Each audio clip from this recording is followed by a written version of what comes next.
All right, so we're in a live stream, and Brian hasn't showed up yet.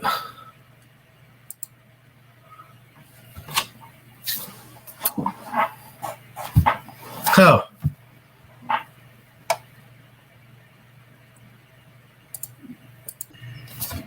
Well, it's about time. All right, so we're already live because we've been waiting on you. Cannot hear you yet. Give me a moment here.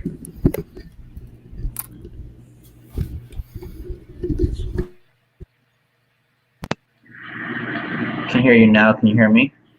Yeah, super loud. You got headphones? You got headphones? Oh yeah, now it sounds like you're saying things twice. Let me check for a pair of headphones.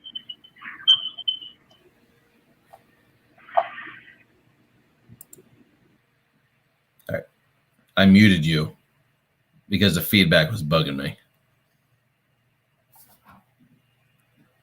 All you had to do was show up, get some headphones, look good for the camera.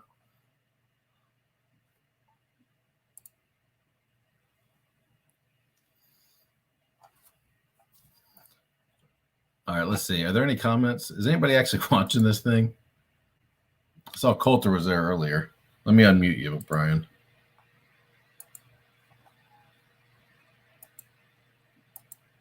I changed my microphone setting also. That might help. Great. Did that help? Do I still need my headphones for you? Coulter, how's the audio sound?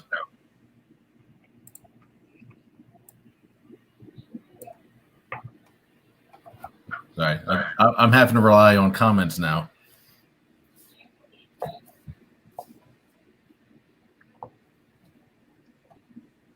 Brian, say something smart. Hey Coulter, thanks for being here. Well, he's not answering, so you bored. He's not answering. Coulter Masters. Perfect. Brian, how you doing, buddy? Feeling good, doing good. Thank you. It's been a long time. Too long. It's my fault. My phone makes outgoing calls, and I'm gonna have to activate that feature one of these days. Hey, is the screen clear?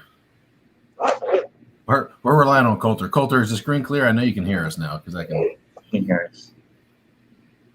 We've been having an issue where the screen it's recording fine, like it looks fine on my end, but then when it comes over, it's blurry on the other side.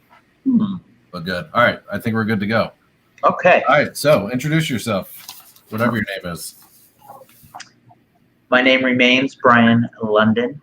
I am a 99 dad here, still looking after that elusive 100 dad that Townsend here has been able to capture. I'm honored and privileged to be on your show, and I hope I can deliver what you seek. Brian, you're one of the funniest people I think I've ever talked to. So hopefully you can live up to that expectation and make me laugh, and hopefully some other people laugh. Great. Well, I'll follow your lead here, and we'll give Coulter a good show. All right. How long you been married? Oh, great. Let's see, November 12th, 2000. What you're starting with the hard questions? How long you been married? It's not that hard of a question. Yeah. We got 7 years. We're at the 7-year itch, coming up on year number 8 in November. Nice. How many kids?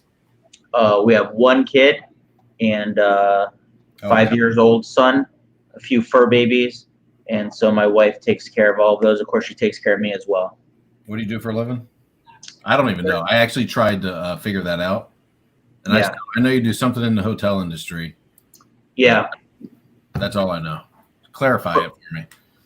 Perfect. Let's see here. Oh, perfect. It's that's a perfect summary there. Yep, that's right. I work with destinations and hotels, help them figure out who's more likely to visit in the next 3, 6, 12 months kind of scenario.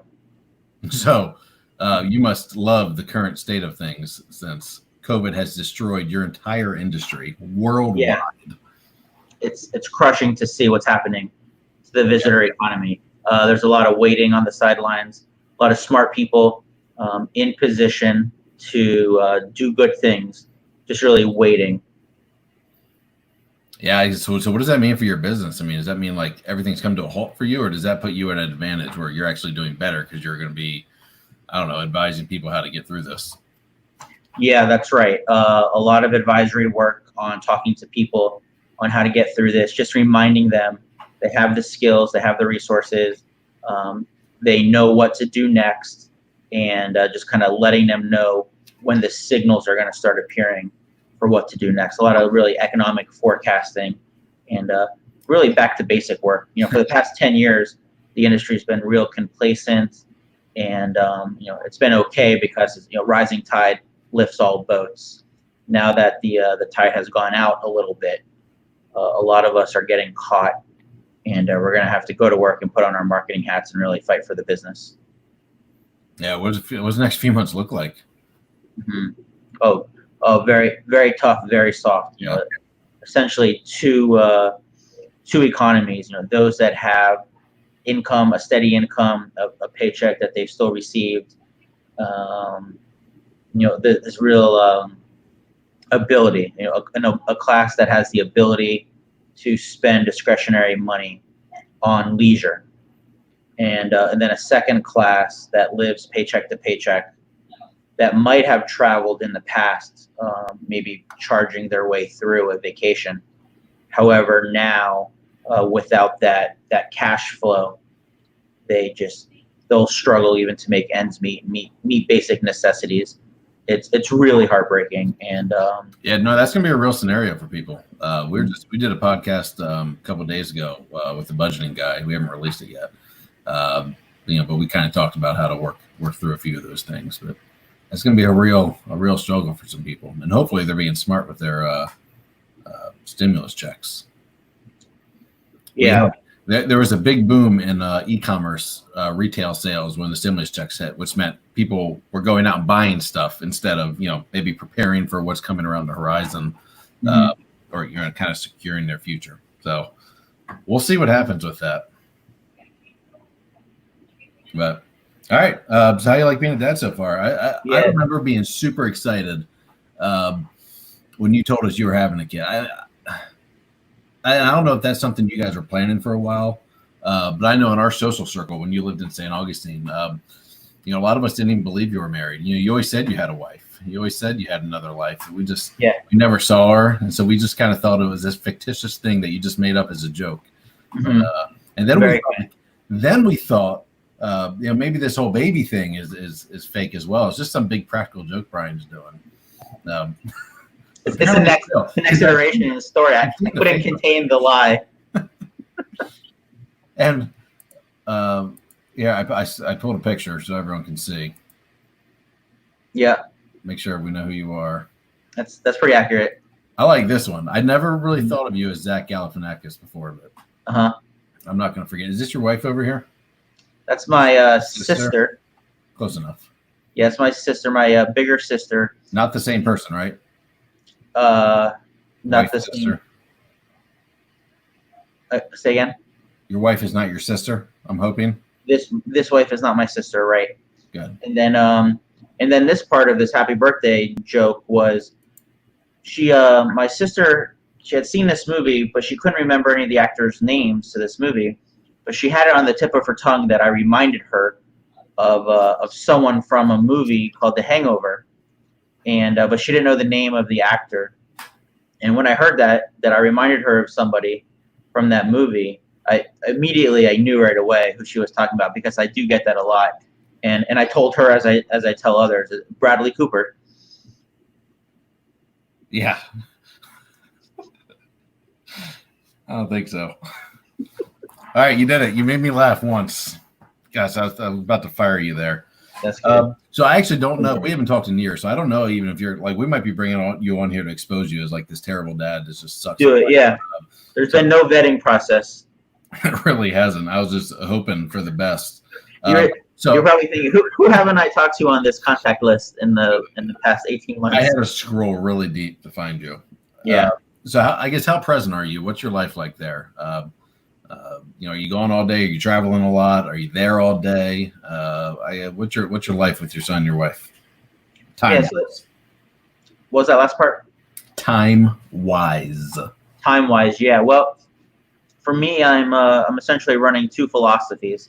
The first is it's okay to lead by example. You know, it's okay to not hover, to not be present, to not be there the whole time. In fact, I truly believe that, you know, a measure of your fatherhood and the impression that you're able to make is how they behave when you're not around. And you might say that of any sort of leadership position, especially in the workplace, where you say, well, we know how the staff you know, acts when you're in the room, but how do they act when you're not in the room? And I do think that that's appropriate here for family life as well, with my son, of course. So you dodged the question. Are you there or are you not there? What's your life? Are you a traveling, or are you working out of the house? Total apologies here. I think I misunderstood the question. Yeah, so clearly misunderstood it. So I'm here probably when I'm not traveling. I'm here 100% of the time, working in a home office. Of course. Yeah, home office, doing school drop off in the morning, pick up in the afternoon, and bedtime as well. We really see this, the bedtime routine, as probably the most important part of our relationship. Why is that? This is where you have the most fun and you're just connecting the most? Yeah, it's not always the most fun, but it is the most connected. It's really a part for him where he's starting to decompress from his day. He's had whatever tantrums he's going to have. You know, he's starting to think about the choices he made and kind of what the day for tomorrow wants to look like. And I'm the recipient. I'm able to see those emotions, those high points and low points. I can be silly if I want to be silly. You have a deep philosophic kid. None of my kids think about any of that stuff. No. Yeah. Yeah, you can train them to be philosophical. You know, over time you kind of learn what they like and don't like, and it's fun to see their little personalities bubble. An example of something that we'll do for story time, bedtime, is I'll take the book and I'll turn it upside down, and I'll start reading the book upside down to gauge his reaction. He just starts giggling. He thinks this is one of the funniest things in the world because he knows that's not how a book is supposed to. There's nothing wrong with reading a book upside down. Then the other part of your question, you know, well, when I'm traveling, you know, what happens there? Well, when I'm traveling, I'm essentially out of house for 2-3 days at a time, and I have my game face on, right? I have my conference face on, the war paint's on, and I've got to go to work. I've got to do the work necessary to support the family. And for me, a lot of times that means, you know, no distractions. I have to learn to limit those distractions, and that will come into play, you know, for checking in from time to time, or making sure that I'm available to do a video call from time to time. And, you know, I always like to be available. I'm always reachable. But one of the things I struggle with is being proactive and making sure that, you know, I'm the one that takes responsibility to set it in my calendar. Okay, it's 2:00 in the afternoon. Now it's the time to dial and make the video call in order to check in. And if I don't do that, you know, I could find myself just, you know, checking my phone and seeing, you know, missed calls or mixed text messages from the family, and I'm just in the zone of working. And I think it's, you know, because I do work from home and I am always available when I am home. You know, that occupies one end of the continuum. So when I'm traveling, I naturally gravitate towards that other extreme. Definitely something I need to work on. How often are you actually traveling? Is that a frequent occurrence? Yeah, when not taking the last couple months into account, you know, on a general cycle, I'm traveling at least once a month, more likely 2 or 3 times a month, at least, you know, 1 or 2 overnights, and generally the overnights can be, you know, 2, 3, or 4 days. And I would think traveling as a dad now compared to like 20 years ago, so much easier. Not only because travel's faster now, but the technologies you have. I mean, you FaceTime with your kid with your phone at any point in time, so you can really you get to see and interact and not miss out on much. I mean, you're obviously not there personally, but I feel like, if you're not going to be there, that's the next best thing. You still get video, you still get audio, and it's better than the old days where you had to go to a payphone in the lobby of the hotel and Yeah. throw a nickel in and call for 15 minutes. Yeah, that's right. It's I guess one benefit is that it's cutting down on the number of trinkets I've had to buy at the airport, because I'm not gone long enough for them to miss me. I'm always available and checking in. So, Yeah, I'm sure that's helping grow the retirement fund. Yeah, exactly. You guys budget? You're a Dave Ramsey follower, aren't you? If I remember right. You do the Dave Ramsey thing? Yep. We're Dave Ramsey, everything but the tattoo, and we think it's a great system. It works for us, and we modify what we need to, but for the most part, we follow. So has your income come to a halt during this crisis? Well, I'll say yes and sort of yes. So significantly affected. So it impacts our clients' ability to to sign contracts for new business. Okay. And but it doesn't impact clients' ability for past business that they've already signed contracts for. Okay. So you have some old stuff coming in, but you don't have stuff in the pipeline coming. So I was just trying to figure out how you're handling that, because a lot of people are going to be in that boat of either money's not coming in now, or canceled orders, or lack of projects to do. I guess, how are you preparing for that? Well, we have kind of three buckets that we look at in this scenario. The first bucket is, following Dave Ramsey, we have our emergency fund, and that's essentially what this is. As income, as revenue is slowing down or not coming in as expected, we're able to use our short-term emergency fund in order to essentially cash flow or to cover any gaps in our budget. So we still keep to our budget, we're just pulling the funds from the emergency fund. So that's the first thing to do. Second thing is, we definitely take a look at what's essential, what's not essential, and cut back as needed. For me, it's been something like not having that cup of coffee, or because I have fewer meetings out of the office, I have fewer lunch tabs that I'm picking up, or because I'm not driving around all day, I'm not getting coffee, because I'm not traveling, I'm not getting meals in the airport. There's little things like that that I'm not spending money on that add up, that are able to help with our cash flow. I think the second thing that's helpful, going back to that budget standpoint, is just communicating on what is relevant for us and taking things in 30-day chunks. Sometimes when talking about finance, it's easy to get caught up in. Were you guys able to pause your rent or mortgage or whatever you have? Were you guys able to navigate that? Yeah, that. I haven't heard a lot from people about. I know people wanted to not pay their rent or mortgage. I didn't know how many people were actually able to not do it, or just went ahead and found a way to do it. Because I know forbearance was a big thing, where the mortgage company would let you not pay the next few months, but then it all came due in like 2 or 3 months, which was going to be impossible for everybody. So did you have to experience any of that?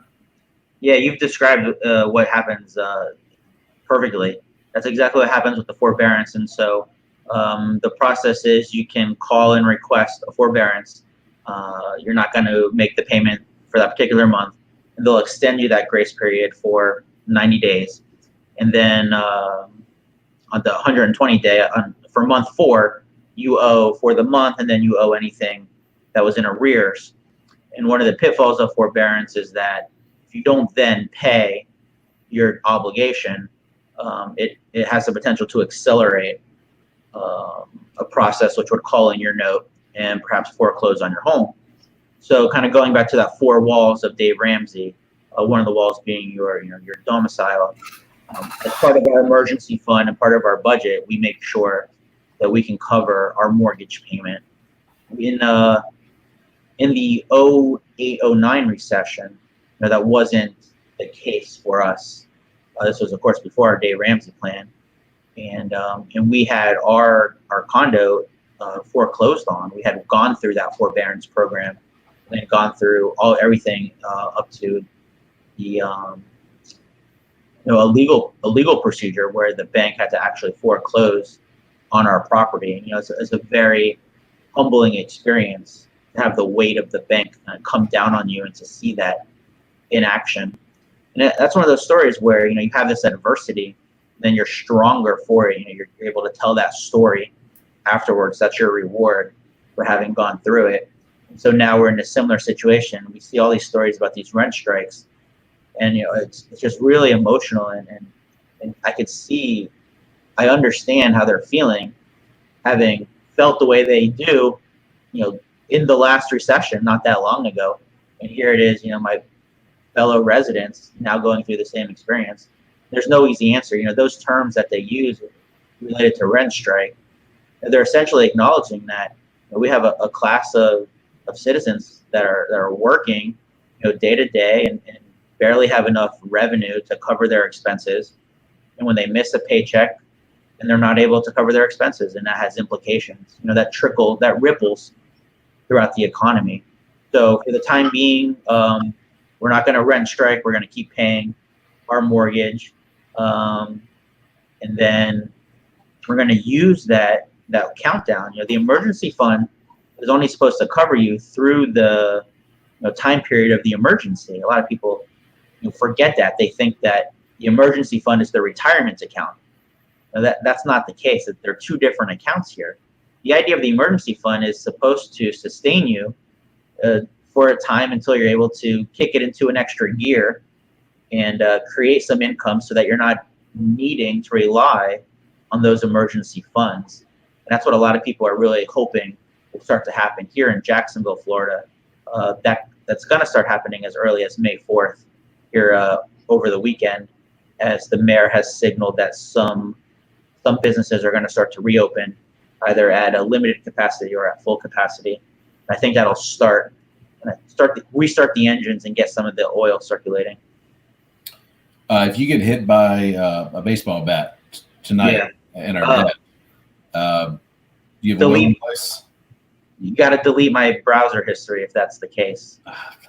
So I've heard of friends. We had a friend of a friend die, and they did that. They called it a buddy check. A buddy check, yeah. Yeah, I had never heard of before. I feel like just keep your browser history clean. Then you won't have anything to worry about. Right. Yeah, I'm a big conspiracy theorist. I love all those YouTube videos. It's some people like horror movies, some people like comedies. I'm a sucker for a good conspiracy narrative, and I like to participate too. Quit dodging my questions. Do you have a will in place? Do we have a will in place? We do have a will in place, and we have what's called a power of attorney in place if I'm incapacitated. Mm-hmm. And it's a mutual. Right? I have one. My wife has one. And the healthcare directives, you've done that. Say again. The healthcare directives, you have done that.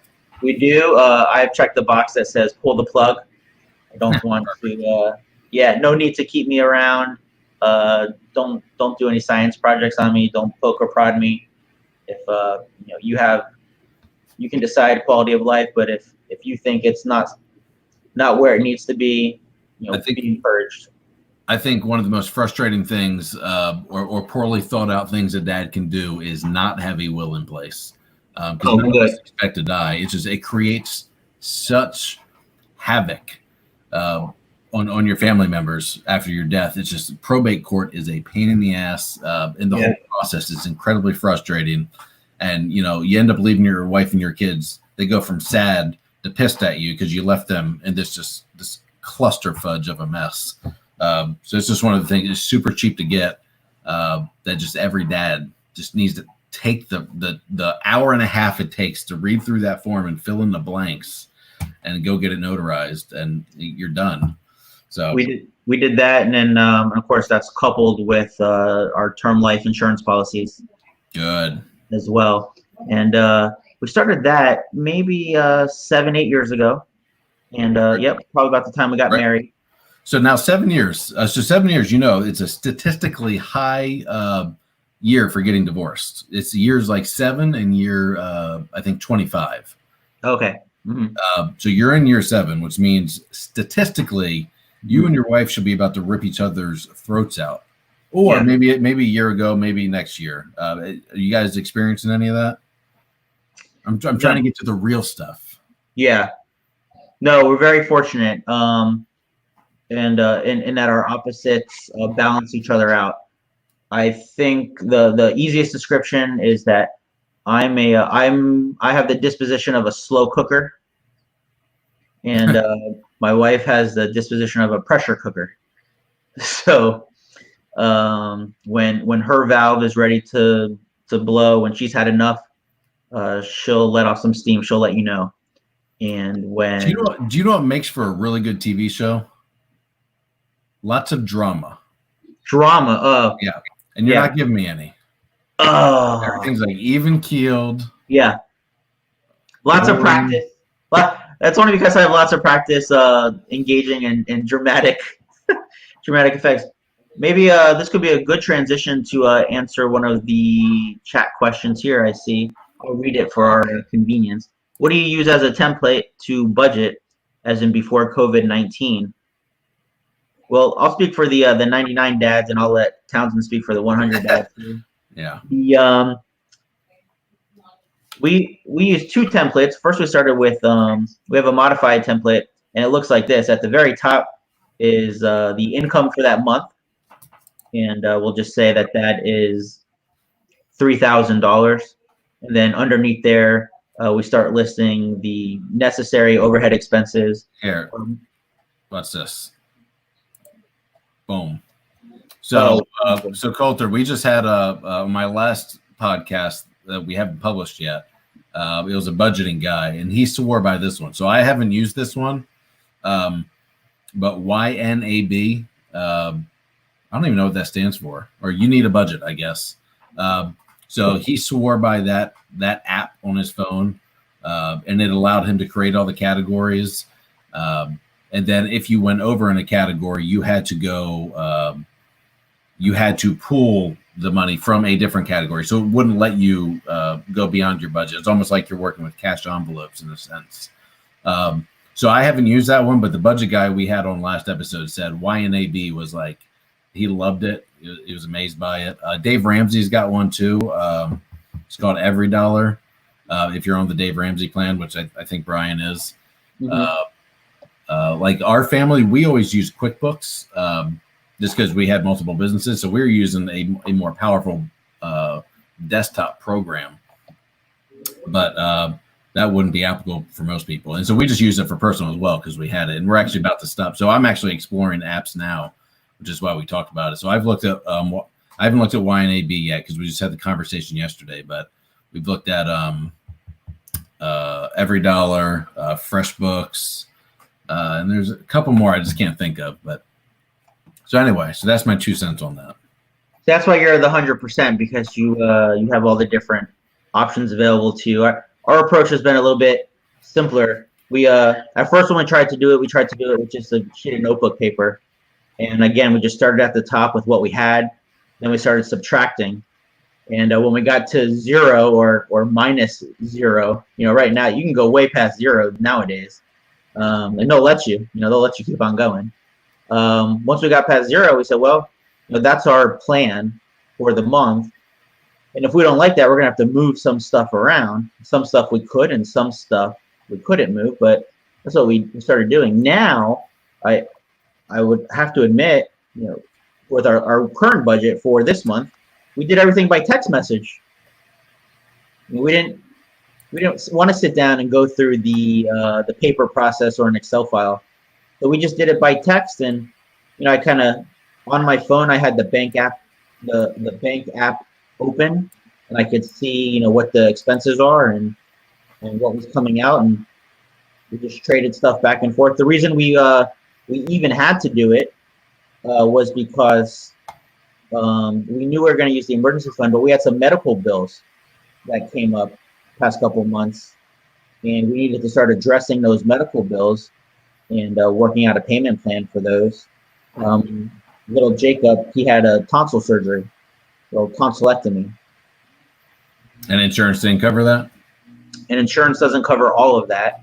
And then a couple days after a surgery, he had a blood clot come loose from the cauterization in his throat, and he got a little ambulance ride to Wilson. Those are pricey. Yeah, those are pricey. And after his ambulance ride, he got, of course, an ER visit, and then he got admitted, and then he had a little overnight stay, and then all the different doctors came to check him out and poke him and prod him. And so we're still getting our bills for that.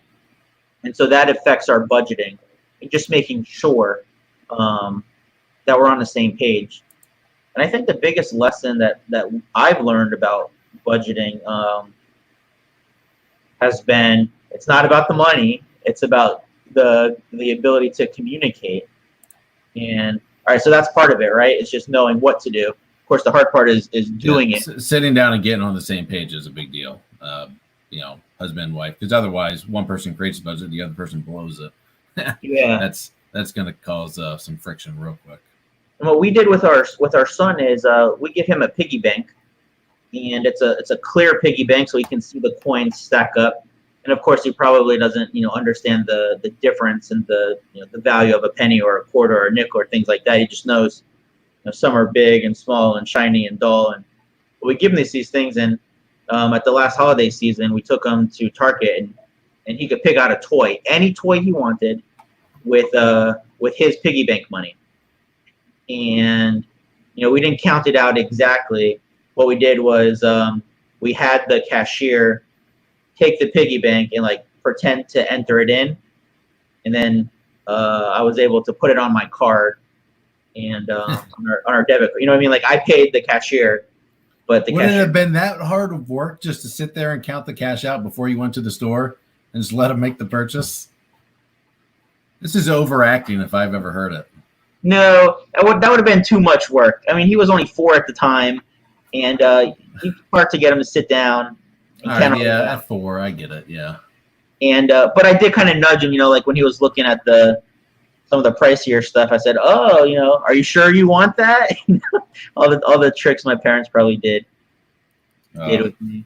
So we try to include our son in the budgeting process as much as we can by just letting him know, if he has a tantrum and he breaks something, or he wants to throw something during a tantrum, we kind of say, "Hey, listen, you're gonna have to pay for that out of your piggy bank." So while he doesn't understand, the actual numbers, he understands, loss. I'm gonna switch tracks here. How did your family, or you and your wife, how did you guys handle feedings and the sleeping and diapers when you had your first kid?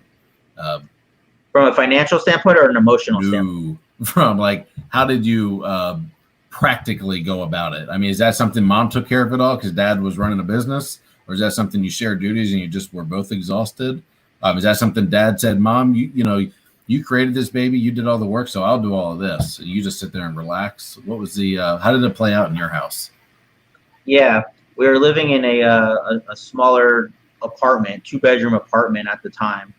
And this was, our first child, and my wife had postpartum depression. And I was unaware of this at the time, as you're in the fog of fatherhood. And I pitched in as much as I could and tried to identify as much as I could.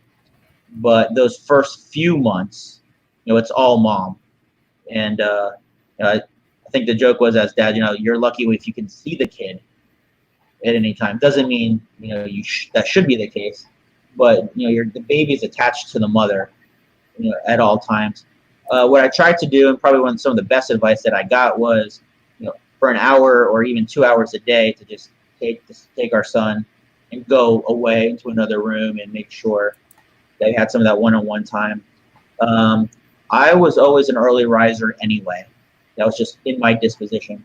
And so when it was time for early morning feedings or getting up with him or changing diapers, I always volunteered for that. That was kind of that's what I could do.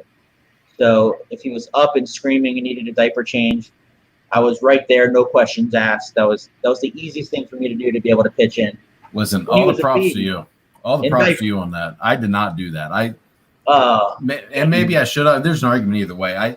Every time we had a kid, I started another business, and I just went full on into it and just had to, that was the thing I kind of focused on, and I think I just panicked having to provide for another human. And in the Russell family, we just consume so much.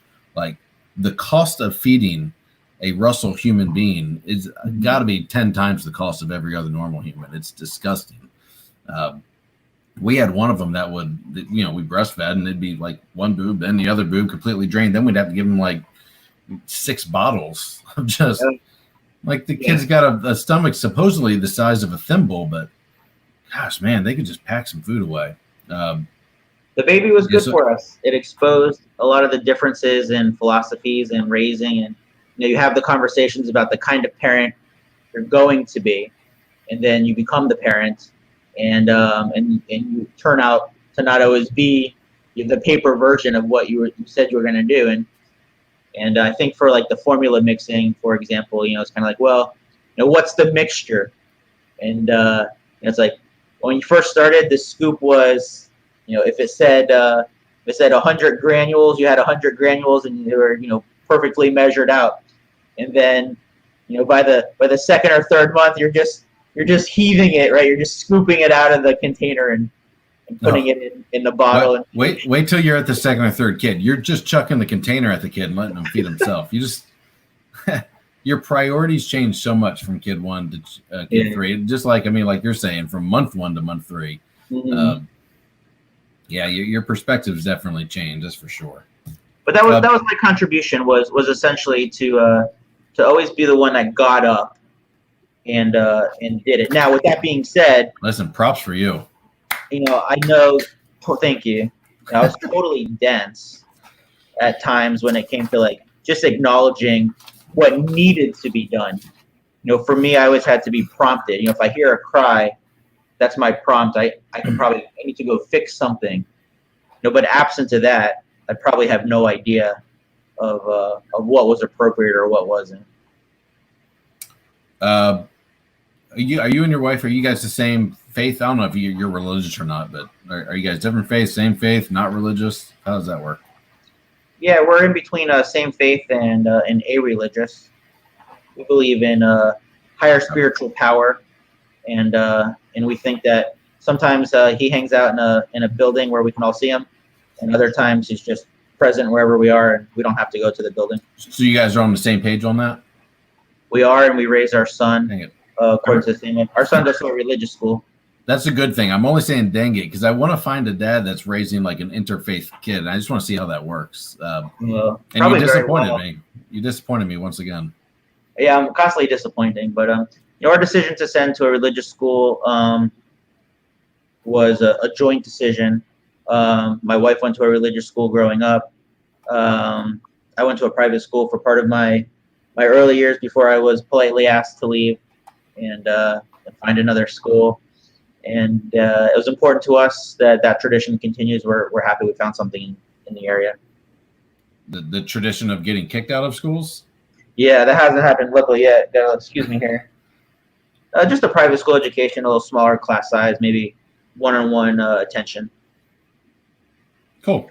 Do you guys life, that kind of thing? So it's interesting. I never thought babysitting was a hot topic because we just let anybody that could fog a mirror watch our kids because we wanted to get out and date our spouse, or for me, date my wife. Has that been a hot topic for you guys? Like some parents, they don't want somebody else watching their kid. They don't want to leave their kid. They have trouble stepping away. Is that something you guys experienced? No, not at all. It's been the perfect parenting experience, except that we're in that camp that hasn't had any babysitters along the way. We don't have any family in the area, and at the time, I think some of our friend circle, they weren't having kids themselves, so we didn't really have an exchange yet. We were the first of our friend group, first of my wife's friend group to be having children. So how'd you do it? We just did it. We just switched off. We got two things that were lucky in our favor. And I say this very humbly.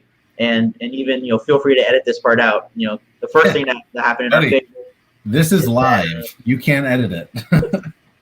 Well, I very humbly will share with the audience that that two things happened to benefit us. The first thing was, and again, I'm very sorry to say this, but our son had slept through the night from the very get-go. Just stop it. Are you serious? I know it. I feel bad. No wonder you got up and helped. I know. Even now, I feel bad. That is stupid. He slept through the night. And the second thing that benefited us that we're experiencing now, and again, I'm very humbly share this with the audience. Our son goes to bed very early. I know. When we were preparing for this, I asked what time your kid goes to bed. You're like, 4 o'clock in the afternoon. Yeah. Like, no. What time does he go to bed? Like, yeah, 4.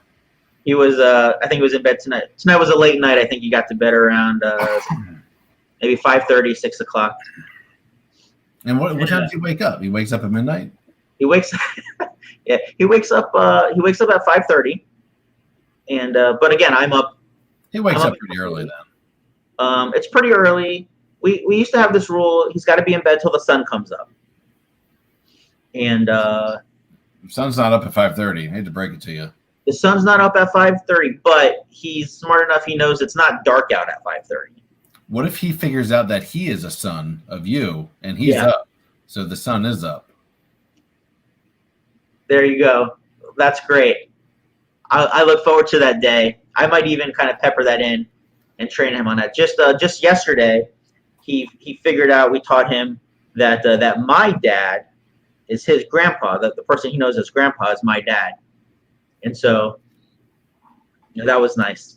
What has your kid broken lately? Oh, jeez. As let me buy myself some time to think of lately. Oh, yeah. Let me tell you what my 3-year-old did like 3 days ago. All right. My wife's laptop. He folded it open like a tent, like a V shape, put it upside down, stood on it, yanked out the power cord, so it snapped off, so the metal was still hanging in there. Yeah. And that was just 3 days ago.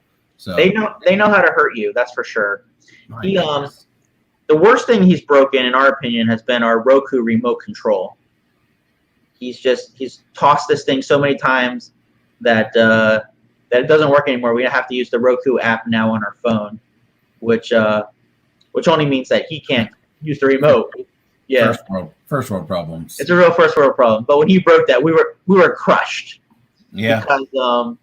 Because for some reason you can't change the volume on the app on your phone, but you can only do it through the remote. In any event, he's broken that. He's been pretty good lately because the new approach has been, if you throw something, you're going to lose it. And so we've tried to remove that opportunity to get the broken. Dangerous choice of words, because then now he's going to start throwing his broccoli, throwing his peas, throwing his carrots. That's right. That's next. And chances are he's going to throw them at you. Everything in the house is like a projectile. We're like my wife and I, we tell each other at night, we're like the prisoners of war. We're like supporting each other at night. At the end of the day, we're like, he didn't mean that. We're not stupid. We're not booty butts. He wasn't trying to hurt us. Things we try to encourage ourselves. But he hasn't broken too many things. Again, we've been fortunate. The biggest thing is that he throws stuff. Tell me a dad joke. You've got to have like 10 of them lined up. You knew you were coming on here. That's true. A dad. What are your favorites? Oh, my favorite dad joke is a guy goes to the zoo and he goes to the monkey exhibit and he says to the monkey, "Hey monkey, can I get $1?" And the monkey says, "No pockets." That's it? That's it. That was terrible. Yeah. That's my favorite. That's my little kid joke. I started this segment out saying, hey, Brian's so funny. This is going to be great. Everyone's going to be cracking up. Complete failure is what this has been. Failure to launch. You disappoint me. Hey, did you and your wife do pre-marriage counseling? No. Post-marriage counseling. That was my next question. Did you guys ever do any after you got married? Yeah. Oh, we loved it. Probably should have done the pre-marriage. Would you recommend it? Yeah. Was it because you guys were fighting, or you guys were just drifting apart? What was the driving reason you went in? Well, neither of us could understand why we were unable to get the other person to change. Yeah. Isn't if only the other person would change. They'll just fix everything. It seems so simple. Yeah. And yet so elusive. And it worked out well for us, and it wasn't forced upon us, but we also had an open mind to it, and similar to the budget, with the budget not being about the money, just being about the ability to communicate. Yeah. The counseling it's not about the counseling; it's about the ability to listen to each other and to communicate.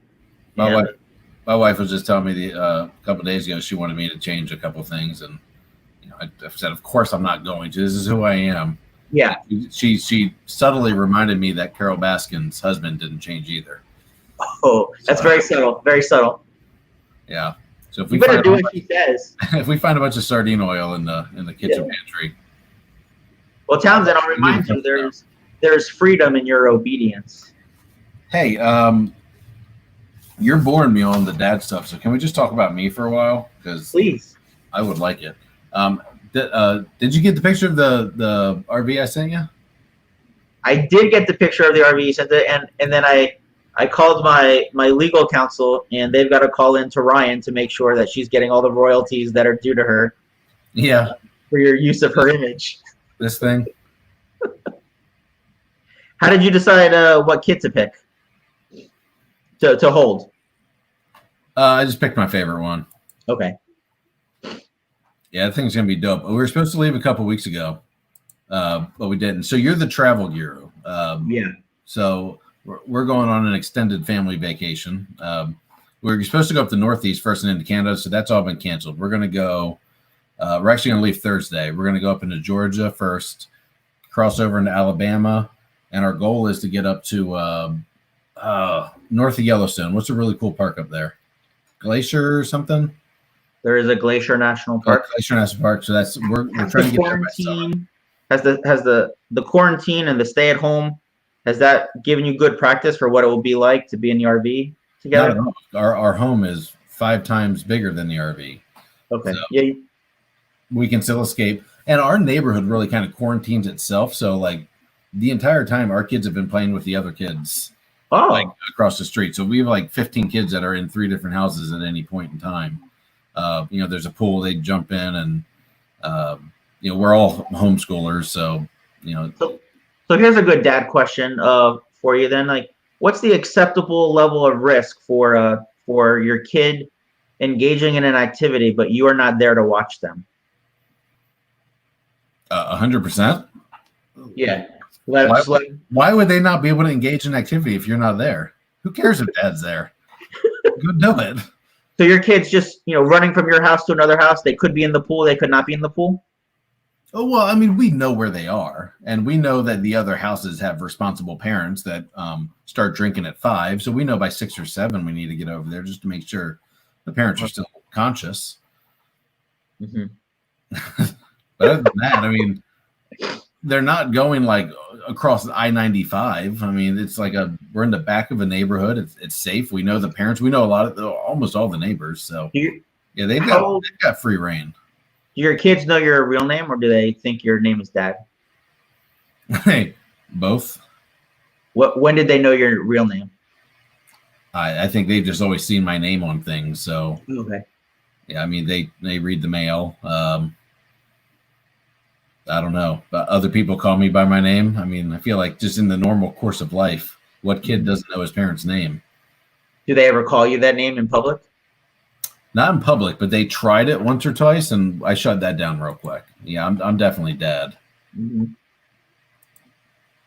Mm-hmm. Joe says it might be worse if Dad's actually there. Yeah.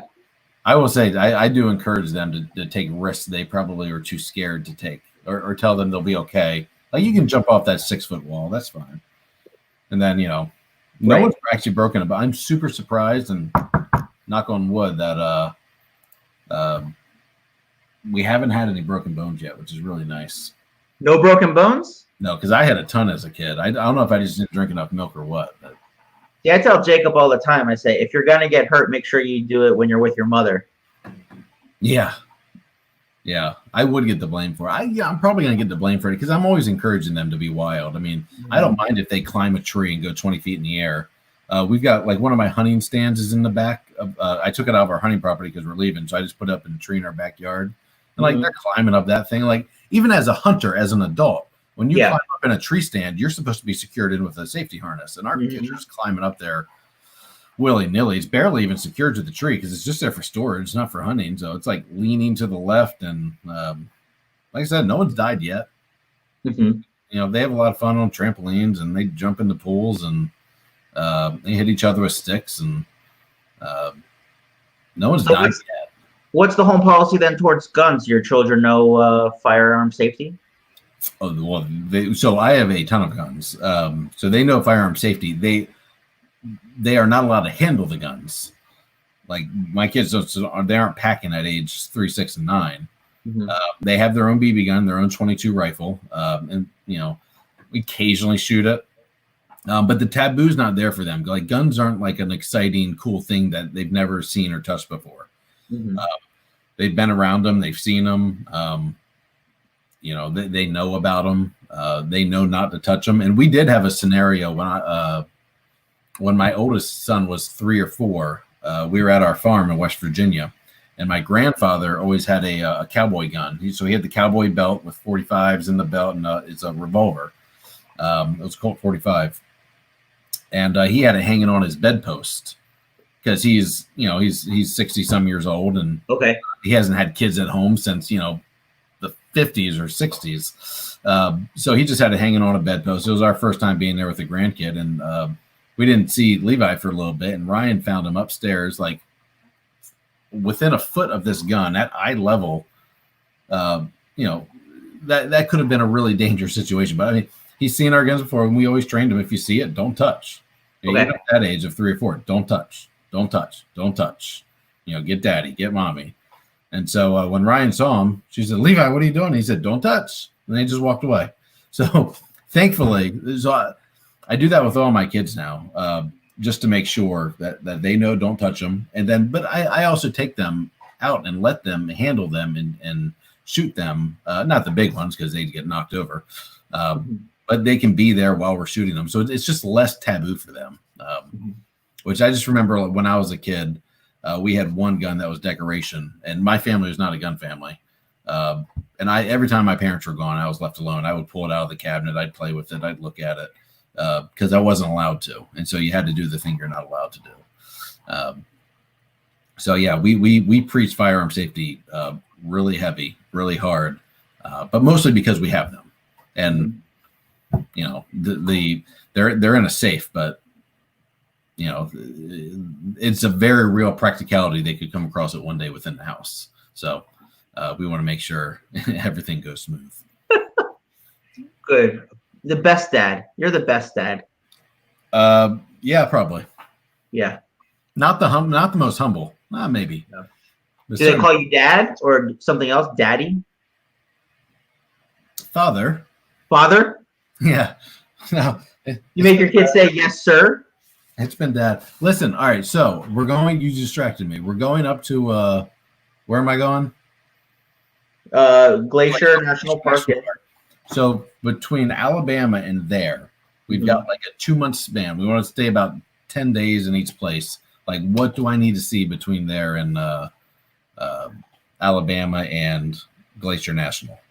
Have you done this before? It's good for families. No, I've never even seen the country. I know from Maryland to Florida and only the I-95 corridor. That's my knowledge of this country. Oh, that's fantastic. No, that's not good. That's why I'm going out to see the rest of it. Yeah. Wow. Well, here's 2 things that I think are most important. Number 1, if you're going to stay in a national park, make sure you have a reservation. Okay.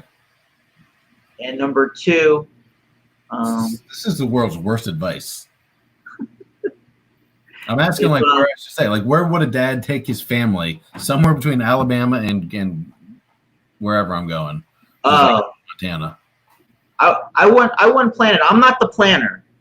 Okay. My wife is the planner. My dad involvement is saying, we're going to be in this RV for 45 days. You're going to like it. We're going to make the best of it. We'll stop. We'll eat when we're hungry. We'll pee when we're... You're the absolute worst. You're all right. So do you have a brother? No brothers. If you had a brother and he was about to have a kid, what advice would you be giving him? To always be the first to wake up and change a dirty diaper in the morning without being asked. It's horrible advice. Yeah. I mean, it's actually good advice. I couldn't follow it. I would do that. And to make sure you got some one-on-one time with your kid every day, for an hour, so that mom feels like someone else is going to be responsible for that hour. She doesn't have to worry. One less thing to worry about. Giving mom that mental break.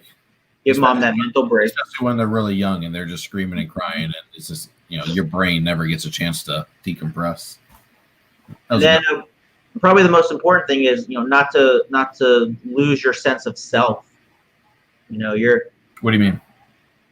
You are you are a person with goals and ambitions, and you should continue to pursue the things that are important to you.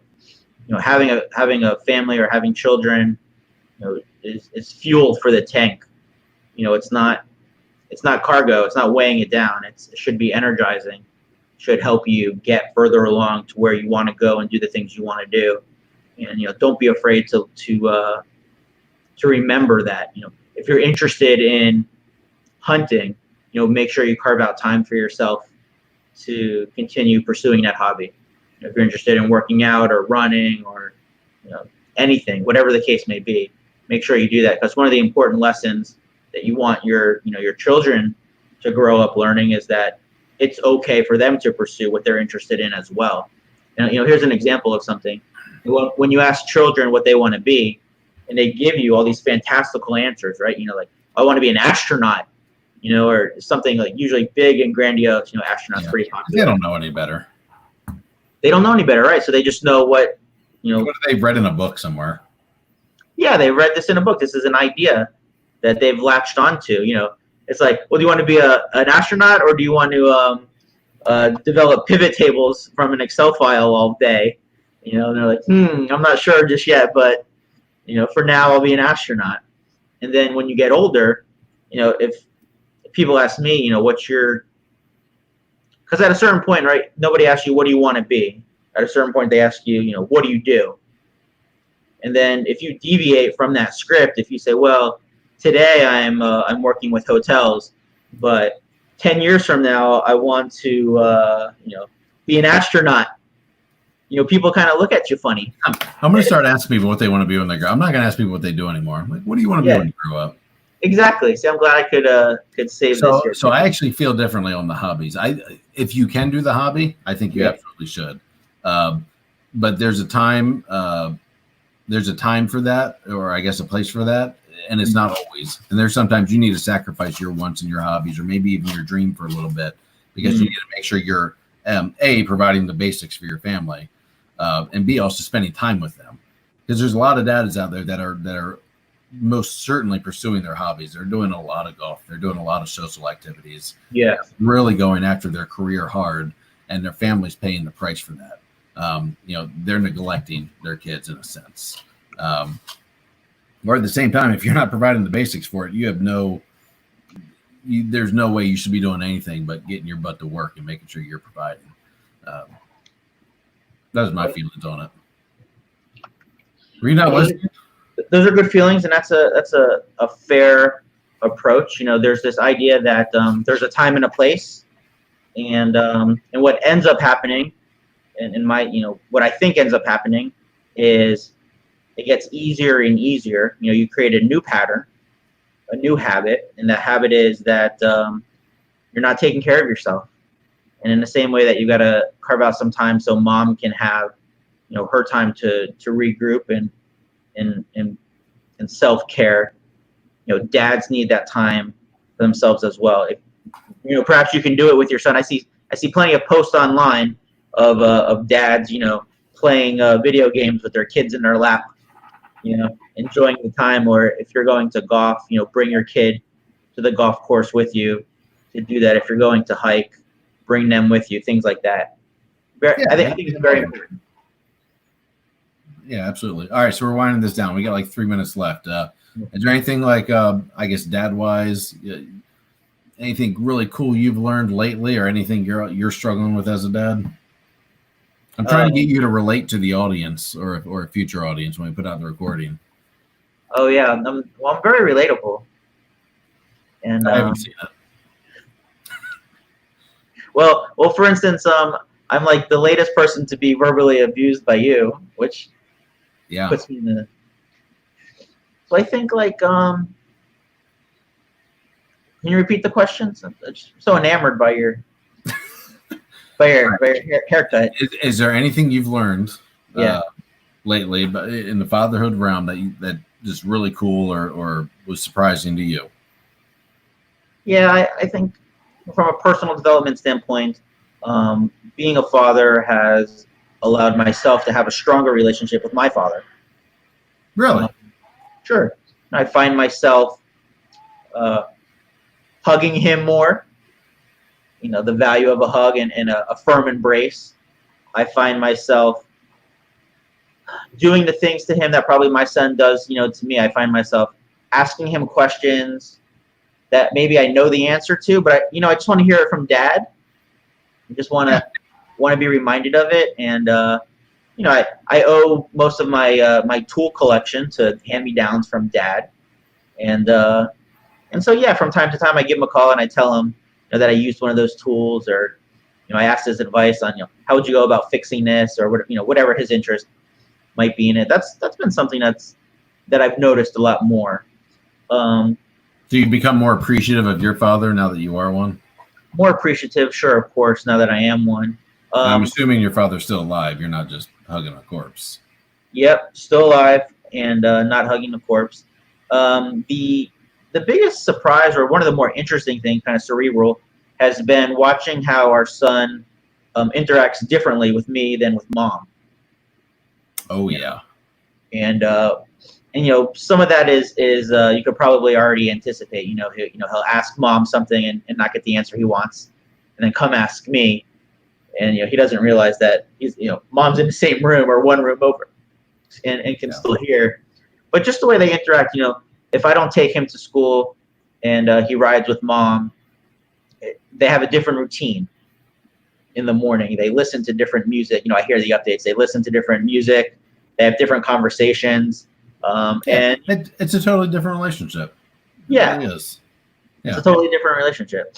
Is there anything you guys are struggling with, I guess, as a father right now? Well, the biggest struggle is appreciating that you're not done with them. You want the lesson. It's a struggle. You say, well, I just said it's bedtime, and we're working on listening. How come you're not in the bed? If that's the case, or a nap or something, or whatever the case may be. How come you're not listening? And it's just making sure you don't get too frustrated at the prospect that in this instance they're not listening. But the goal isn't always to get them to listen in this instance. The goal is to build a routine with them and get them to learn to respect themselves and to make good choices, and to know the reason they're listening is because they want a better outcome. They're not just listening to be compliant. They're listening so that they can get all the things that they want to happen, for themselves. And when you're 5 years old, that doesn't always register right away. It takes a lot of time. I know a lot of adults, they even don't make good choices from day to day. They do things that are against their own self-interest. For example, it makes you wonder who their parents were. I know. They didn't have a podcast like this for you. Tell them how they react. But on that topic of struggles and kind of approaches, and I think the biggest overarching struggle is how I relate to my wife, and how that relationship then gets filtered down to our son. There's always a desire for the grown-up to want to instill their will, on the situation. And, the idea of being a united front, sometimes doesn't work out. Sometimes you don't want a united front. Sometimes you just want to be left alone to handle the situation the way that you think it's best to do. And so just learning to be humble and checking your ego and, knowing when to tap out, knowing when to bring in reinforcements. And as those things happen, you kind of fine tune it with mom and dad, because then you can have that moment of, inserting your will or doing what you think is right, and not wanting the input of the spouse. And then, later that day, you're going to have that discussion, whether you like it or not. That's going to come up of, why'd you do that? I mean, we've had that a bunch. And then we're just kind of fine tuning, why we're parenting that way, or why we decided to discipline that way, or even why we let it go. That's been a lot of things lately. Ryan and I have been doing that. I've been letting a lot of stuff go just because I want them to have independence and freedom. So they've been overstepping their boundaries, and we're gonna have to rein it in kind of here soon. But I've been kind of letting them explore further and harder and push boundaries a little bit more. Really, because we're about to go on this tour, so everything's gonna get real tight real quick, and so I'm kind of letting them go out a little bit before we reel them back in. But also just kind of almost that boys will be boys sense. If I just remember how wild and crazy and destructive I was as a boy, and it's not intentional. It never was intentional. I wasn't trying to break that thing. I wasn't trying to piss mom and dad off, or I wasn't trying to go too far. When I went exploring, it was just a boy, and I was having fun, and I wasn't thinking of those consequences. So I know the intent's not there. And so I've been a lot easier on them, where Ryan kind of wanted to drop the hammer on them, or I've been kind of saying, let's just let it go for a little bit. But we're about to go into a 300 square foot tin can, so that's we're gonna have to reel certain things in real quick. It's just gonna be a new world for them. Yeah, I think what I got from that story is that Ryan should listen to you more. I've been telling her that for 13 years. Yeah. So we'll see how that goes. Thanks for getting me in trouble. She's great. You two are high school sweethearts, I believe, right? Yep. I met when she was 14 and I was 22, and it was love at first sight. Yeah. All right, I think we're boring people. So unless there's a comment that pops up about a question, we're going to go ahead and call this a successful podcast. Not a funny one, which I was really hoping it would be, but you did not come prepared. Thanks, Brian. Here to serve. Yeah, I'm going to call you here in a minute just so we can chat off camera. Okay. But I appreciate you coming on. Thank you. All right, so that was 100% Dad Podcast with Brian London doing tourism stuff. I still don't really know what he does for a living, but we enjoyed having him on. Good night.